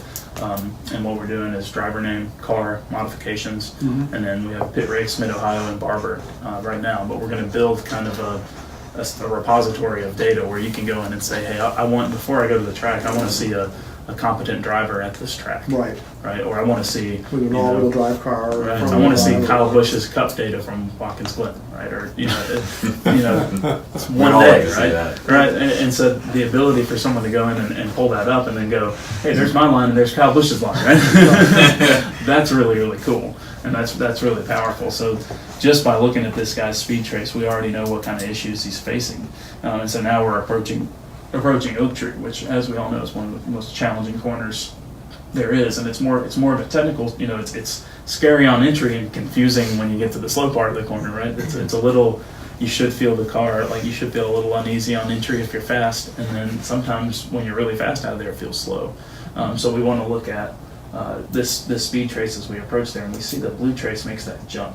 So we can assume that right there is, he's slowing a lot of brake pressure, and then boop, oh, I'm too slow. Realized he's too slow. Comes off the brake, and that's going to introduce all sorts of fun stuff with the car, right? So Oak Tree is an extremely challenging corner because in most cars we don't have the ability to brake all the way through turn 11 to turn 12, right? We're going to overslow the car. So we really want to find that red speed trace is actually more of what we want to look. What we want to see is that brake pressure. We want to see our apex lights get close to green, and then we want to actually open up our hands a little bit and maybe go back to a little bit of throttle and maybe see that transition go back, because what that does for the car there is that puts the weight on the back. When we go back to the brakes, those front springs are going to compress and our turn down's going to be better. And there's enough distance in that corner that we can do that. There's corners at tracks like Barber Motorsports Park where you don't want to go back to throttle. You want to keep the weight pinned. It's a two-part corner like that where it's a different situation, but we can learn that just by looking at the speed trace, and then we can very easily see, what we're doing down the back straightaway. So what's interesting to note here is the blue lap's a faster lap. What if he was able to make his speed trace look like the red lap on the blue lap? He would have had a better exit out of Oak Tree. So that's what we want to do is we can actually learn from ourselves, from our slower laps. So the big thing that we need to do with data is never discount a slower driver. And that's a good example. When I was racing in World Challenge, I had a slower teammate in another car, and it's simple, the same car, and I was way faster in all the fast corners, over a second a lap faster over the course of the lap, but he was faster than me in the slower corners. And so when I pulled his data and I started looking at these tails on the speed trace like that, and I started to realize that, I'm charging the corner too much and I'm later to throttle, I'm not carrying as much speed on the exit, I learned something from him. So we can learn something from our slower self too, because a lot of times our slower, less confident self might have carried less entry speed, and the typical slow in, fast out approach that allows us to get back to throttle earlier and increases what we're doing down the straightaway, then we learned something there. Now we just need to figure out how to go fast in and have the same result, right? Have the minimum speed in the same place as our slower lap, right? If that makes sense. So you can learn a lot by just looking at your own data, and then when you find someone else that is a faster driver or whatever, that makes makes a really big difference. And then the last thing we'll look at here at VIR, so we don't get too exhaustive with what's going on, is obviously that red lap, the fact that he had a minimum speed earlier in the corner, was back to throttle, but do you see that little tail right there that I'm looking at right here at the red? So right here's his minimum speed on the red lap. He gets back to throttle and then comes back out of it because we see the red lap dip a little bit.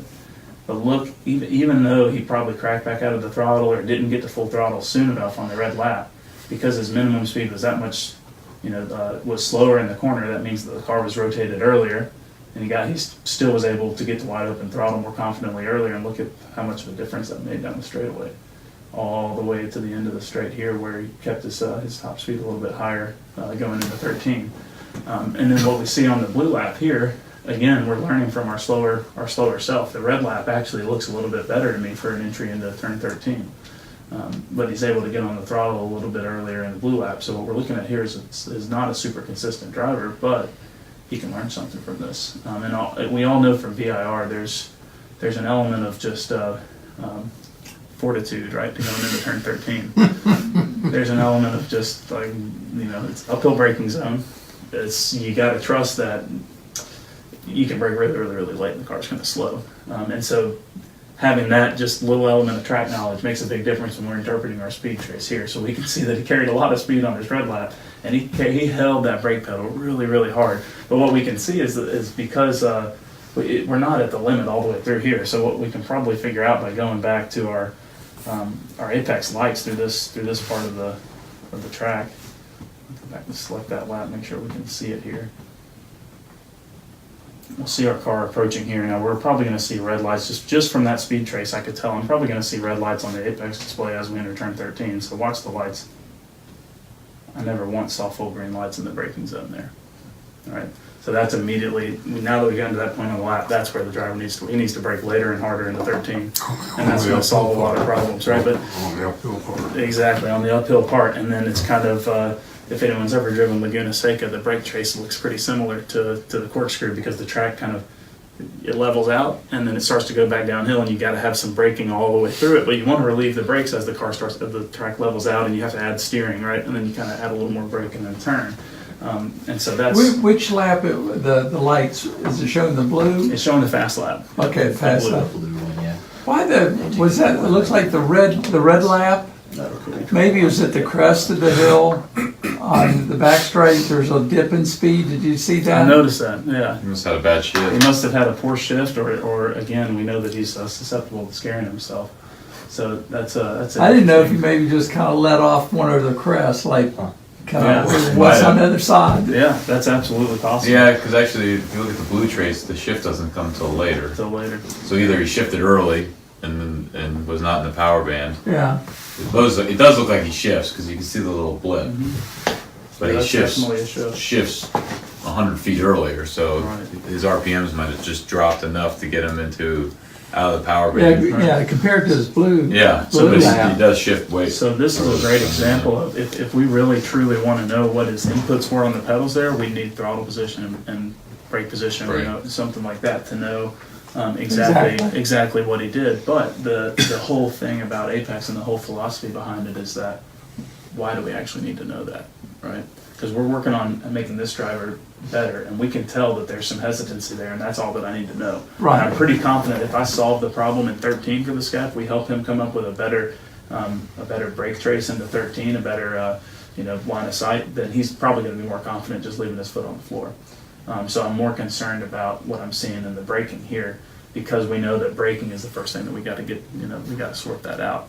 So that's what a lot of what we've spent a lot of time focusing on is the whole idea behind the product that we're delivering is giving the most usable data to somebody as soon as possible and not having any noise in that data. So When he entered at the end, when he's come uphill before the right-hand turn, in roller coaster, there's a lot of red lights. What would he have been doing? Braking later to have less red lights? So less red. So and I'll address that exactly here. So we're looking at the lights from the blue car. We're going to see all red lights like that. Basically, when he's at wide open throttle on the He's straightaway. coasting. But he's basically coasting into the corner. Yeah. But he went through there slower, and then he's faster out coming down the hill. So we'll watch him all the way down the straightaway. So we're at wide open throttle, wide open throttle, wide open throttle. And now he's basically just coasting into the corner. So what he did there was did what most drivers do when they approach a stop sign on the road is. Yeah, right. And then as he approached the corner, it got more real for him all of a sudden. Yeah. So, I'm still too fast. Right, and so now we're going uphill, but you can see how much more grip the car has in it right here as we start to crest the hill, and the car gets light. And now we're going to approach the apex, and he looks good at the apex. But if all he did was see the device at the apex of that corner, he might have thought he was good through there. But what we want to be able to recognize and why we do it in review is so that we can see the pattern of the lights. So we know immediately he needs to brake later and harder, and you can see that in the speed trace too. So going down the hill, he leaves the red, doesn't he? It looks like he's going to be pretty quick here. And from what I know about this driver, he's probably only at 75% of what the car can do at the peak. So a lot of times when we see full green lights, that's is from everything that the device has learned, that's his limit. It might not be safe for him to push it too much further than that. So if we had somebody baseline it, or if he were able to do something, if he were able to make, so say he were able to make a major adjustment in his braking into 13, the device might actually learn enough from that it'll update it and then turn 1 was different, right? So all you have to Extrapolate do that is, across the whole lap. Yeah. so all you have to It'll do learn. to get more out of the device is kind of have this experimenting mindset of, turn 13 is a bad example because it's not a low risk corner, but where's somewhere low risk that I can change what I'm doing and try and teach the device something else. And that's the best way to kind of have a self-coaching relationship with the device.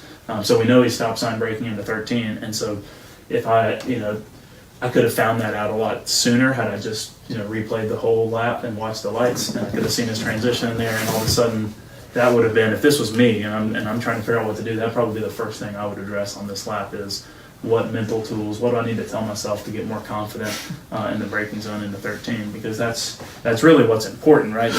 I'm the guy, I'm the loose nut behind the wheel that's actually going to execute what this thing's telling me to do. And so Now, the what whole turn number is the top of the hill there? Right there. top of the hill right here, Yeah, what turn number is that's it? 13. That is, okay, that is 13, all right. Well, I guess it's 13, I 14. think every driver in the world has stop sign brakes into that. Yeah. If Oh, they have it, absolutely. I was gonna say, they're If you fine. have it, if if you it's a student, they're gonna do it. Right. That's where I went off and hit those tires right there. Oh, right here?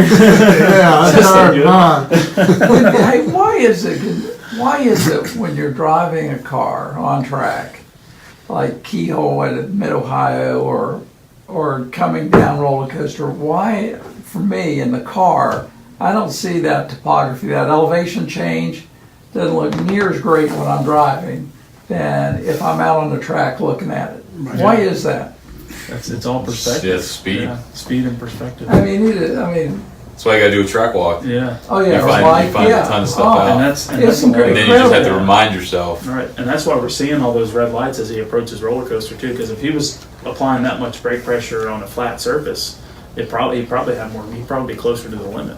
But the I limit's mean, it very high really there. goes uphill there. Oh, it really, yeah. I mean, it looks like a Grades. little bit when I'm coming through there, but if you're standing out looking at it, It's like I mean- Tremblant has this uphill left hand under the bridge turn, and it's very steep hill. I mean, so you can really carry a lot of speed. But then it's off camera as you come around the corner, so it's like. I mean, Right. like you gotta be careful. Yeah. with our E30, I was braking at the 1 and then the Yeah. back straightaway, downshifting and flipped the throttle over the hill because it was too tail happy if you tried to brake up over the hill. yeah. If you tried to, you would wanted to kind of You can break crazy deep into that corner if you're brave I'm enough. usually just starting. Yeah, yeah, I you mean- really I can. mean, I've seen guys kick up that left before they break. Yeah. I'm bummed I don't have They've good already data hit- they've- from That's the it. new version. They flip the Yeah, curb on the I left, know, then that's- start that's braking. the firmware update. And it's impressive. Pro guy can do that. Oh yeah, go in there so late that it's Already making it's a left. incredible. Yeah, already making a turn. I know Bobby, based on our V-box in the car, was braking at about the 3/4 mark, Yeah. and then trail braking. You're up good on the the- brakes, you can Yeah. go into if you can, And- if you can get but a he little was left losing started so much before you downhill. brake, Yeah. and Right. it got tail happy, then you Really. can bring it back right, and you can Yeah, save you can make a lot of time. If you ever race at VIR, you can make a lot of time on people in 13. Yeah, you really You, can. can, you can't really execute a pass, but you can certainly get a run down through roller coaster. And that's where Apex becomes a competitive advantage too, because it's literally the only thing on the market that's going to understand that because you're braking and you're going uphill, you can brake later, and it's gonna teach you that or try if you allow it to, right? That's the other. Well, we already know it. Right, you already know It's it. a matter of doing it. Right. So it's kind of a friendly reminder of, hey, break a little bit later here. Because that's probably the hardest part of this, 13 and 1 are the two biggest, because at VIR, and what's challenging about VIR, but we can learn this from the speed trace too, is that, and you hear a lot of people talk about, and I spent a lot of time with Robbie and talking to other pro guys about the philosophy of like slow in, fast out, or what your speed trace should look like, but the reality in these two, turn 13 and turn 1, is we're going from VMAX to VMin, right, in both of those corners, relative, maybe 13 is going to be a little bit quicker, and 1's going to be a little bit slower at the apex. But it matters how late we get on the brakes there, because if we are carrying 140 miles an hour, if we can carry that speed 10 feet longer, that makes a bigger difference in lap time than the corner where we're going from 80 miles an hour to 40 miles an hour. So using, coming up with some mental tools to teach ourselves how to find our limit of the brakes there, and what we can kind of do when we're in review to say, hey, that was a really good lap there. That's what we need to try and do every lap. That's really important, because if we're going for lap time, we need to be late on the brakes there. Whereas there's a lot of corners where you don't. A lot of corners, like our home track's Barber Motorsports Park, and if you've ever been there, there's only one threshold braking corner on the track, and that's the only corner that really matters how late you brake in your lap time, right? Other corners, you can vary 20 or 30 feet in where you apply the brakes initially, and what's more important is your speed at the corner, and how long you sustain. Keeping that minimum speed as high as possible is way more important, and that's more time, because your speed differential is maybe 110 miles an hour to 70 miles an hour. It's a 40 mile an hour gap, whereas here we're looking at, in this guy's case, we'll see, what is he at the Apex here? He's at 40, 49 miles an hour, and on the straightaways, 130. Is Yeah. that Apex? No, I that's think, I think that's speed. Yeah. Right, so that's a massive, almost 100 mile an hour speed difference, right? That's almost 90 miles an hour. So his maximum speed is 128? 128, 130, and the way we find maximum speed is if we go to the speed trace and we look at this guy right here.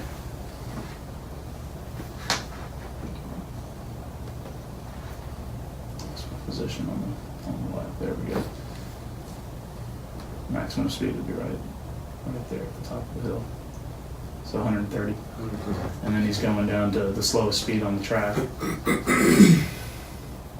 And ideally, we want that shape to be as straight down as possible. And that's how we know we went immediately to our threshold brake. But any corner where we see that amount of delta in speed, we know that it's important to brake late and brake very hard. Right? If we see, like top of the S is the south bend, it doesn't matter where we brake through there as long as we sustain on a relative scale. As long as we sustain high speed through the corner, we're going to net more lap time. We're gonna have more benefit if we do that, right? We could brake. So in South Bend, a lot of times it's brake as early as you need to, and a lot of times I coach guys in those corners is brake way earlier than you think you need, and figure out what the car feels like as you approach the apex, and just brake early with 2%, 10% braking, 20% braking instead of later with 50%, and just roll the car through the corner and get comfortable with that minimum speed. So the whole thing that we're trying to extract from this data is just some little bitty tools like that, and we don't need tens of thousands of dollars worth of data to do that. But the cool thing is, if we learn to fully leverage what's offered by Apex, and then you go spend a lot of money on an AIM system or a Motec system, all of a sudden you're entering it at a different level, right? You understand it a little bit more. So the whole idea for us and the feedback that we want from customers and others is, how do we make this as intuitive to jump in and get there as possible, and intuitive to use with your students. That's our whole goal, is to make data fun, social, and easy. Right, and make it so that people learn from it really quickly. So that's kind of without going into too much more detail, hopefully that gives everybody an idea of what they can do with the tool, and how far under $500 data products have come, because it's, a lot of drivers at a track day will think that what they can record. This under 500. Yes, there you go. Exactly. A lot of drivers at a track day will think they can download Harry's lap time when they're getting data, right? But there's a 1 hertz resolution in this. But even with the basic Apex, you unless you download something and really try to look at it, which almost nobody does, I mean, it doesn't give you anywhere near. I mean, AIM. AIM. Basic AIM. Yeah. Yeah, that's a very good point. I mean, that's what, 339, I think is but you don't get anything like this unless you download it. You can look at the lap time, and you can look at predictive lap times on the data, and that's it. I mean, it's really. You don't get any of it when it matters, which is right after Instant. you did it. Yeah. Right, I mean, as an Unless you're the data instructor, guy. or as myself, I can learn so much more. I can sit down with my student and I can go through this. And I can, I can link in one of my lap times or something like that, or I could, and show, you can look, you can see. Yeah. It's really. Absolutely. You don't have to have the hardware to receive a data session from somebody. So if you guys have the app downloaded and you don't own the device, you can still look at data on your phone. So it's just Apex Pro on the App Store. It's free. So your Hey, student wait a can minute. download the Hey, app that's without not- having the hardware. Yeah. The student can download the app without having the hardware. So say you And own then the you can hardware. just send to data to Apex. him, to you. Yep. As long And as you it's an can use iPhone. your recorder Yeah, as long in as it's his an car iPhone. Exactly. Yeah. and record his lap, and then take your laps and This is it. Yep. put them together. And put them together. So it gives you a huge tool as an instructor to be able to do Yeah. stuff like that. See that? And with the suction mount, it's easy to put in the car. Yeah, I just move around to student, it's no big deal. Yeah. It really, the phrase that I've used a lot with talking to people is, it turns your phone into, it's like an extension of your phone, right? That's the way to think of it. This is how you access all the information, but the only reason you get any of this information is because of that right there. And it's the tools that we use, like Austin was saying. The reason that we have this Apex score metric is it's the best that anyone can do out there without instrumenting the car with, I mean, if you look at, so when you look at an OBD2 style logger, an AIM Solo DL, for example, is a $700 product with an OBD2 plug. You can get a lot of information from a car, but you're operating under a lot of assumptions, which is that car transmits brake pressure, throttle position, and other stuff over CAN that the device can easily record, right? And unless it does that, if you're driving a 2012 Honda Civic Si, it does not transmit brake pressure over CAN. And brake pressure is one of the most important if you're looking at improving the driver, one of the most important things you can possibly get out of the car. So having been someone that spent thousands of dollars on data systems to try and go faster, I've gotten more utility than I ever did out of the $3,500 Motec system I had in my race car from this. Because I had to spend, once I bought that system, I had to spend $400 on a brake pressure sensor, and I had to unlock the software from Motec to be able to look at my brake pressure. And then the brake pressure sensor wasn't in the right place in the brake line, and I didn't get accurate brake pressure, so it didn't mean anything. So there's basically what. And then you have to have a data engineer there to Oh, yeah. download it and I had pull the squiggly lines out. for me. Yeah, so this is something, and I'm not an engineer, I have a marketing degree. So this is something that I've learned to use from a non-technical background. My only desire is that I want to make the tires happy as possible and make the car go as fast as it can. And so this is not, we always talk about I'm a good representative for the company because I'm much more like the average consumer. I don't inherently understand all the fundamentals as much as All I you do when you should. go to a session is you just go to drive. Awesome. You'll hit drive, you hit start. Does anybody have And any it'll say- questions you guys want to it'll talk ask you, about? it'll tell you what track you're at, Think so it we- knows all the tracks. You turn And it. you hit start, and that's it. And then So you just now you